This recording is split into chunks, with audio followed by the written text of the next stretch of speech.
முழு வீடியோவையும் பார்க்காம அந்த ஒரு வார்த்தையை மட்டும் கட் பண்ணி போடுற ஒரு துண்டு வீடியோ வச்சியும் நம்ம ஒரு கருத்துக்கு வந்துட முடியாது. பட் எல்லாத்துக்கும் மேலே அந்த சம்பவத்தில் தங்கள் குடும்ப உறுப்பினர்களை பறிகொடுத்தவர்கள் கூட விஜயை வந்து குற்றவாளியாக நினைக்கல. அதுதான் முக்கியமான விஷயம்.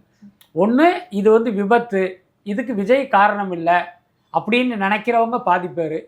இன்னும் சில பேர் என்னென்னா இதுக்கு வந்து விஜய்க்கு சம்மந்தம் இல்லைங்க, இதில் சதி பண்ணிட்டாங்க அப்படின்னு நம்புகிறவர்கள் அதில் பாதி பேர் இருக்காங்க. அதனால் எனக்கு தெரிஞ்ச அந்த உயிரை பறி கொடுத்தவருடைய குடும்பத்தினர் யாருமே விஜய் வந்து ப்ளேம் பண்ணலை.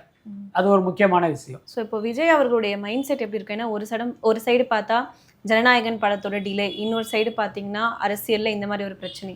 அவர் எப்படி யோசிச்சுட்டு இருப்பாரு? இல்லை, நிச்சயமாக அவருக்கு ஒரு மிரட்சியாக இருக்கும் அப்படிங்கிறதுல எந்த மாற்றமும் இல்லை.